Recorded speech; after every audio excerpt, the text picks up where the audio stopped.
we do this all the time. We do it subconsciously, and we don't realize. So I love the fact that you mentioned that we're always selling. Everybody's always selling, and when we put a light on that and you realize that, it's much easier to create a relationship around that, because like you said, we're professional persuaders. You're just trying to convince someone of your point. That's really what you're trying to do. That's it. I mean, that's what politicians do, don't they? They have a viewpoint, and they're trying to convince the general public that their viewpoint is correct. And the way they do that is they sell their ideas, right? And how they're going to accomplish them.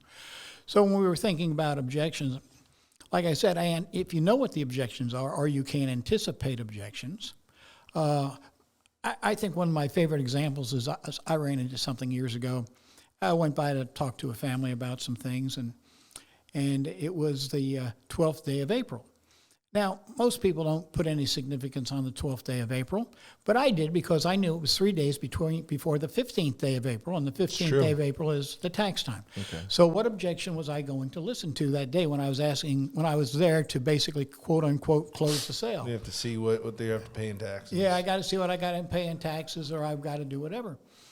So when I walked into the home and I sat down and talked to them about what we were talking about, I looked at this gentleman who was a businessman, and I said, boy, I bet this is a rough time of year for you financially. I said, you've got the 15th of April coming up, pay all these taxes and that kind of stuff.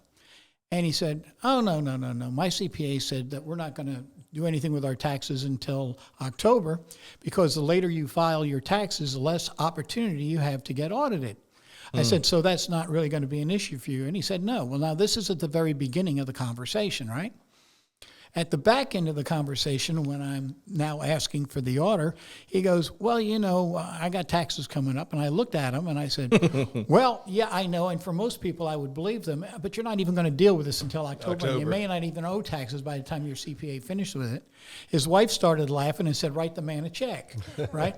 So the point is that because I took the time to anticipate that was going to be an objection, I set it up to take care of it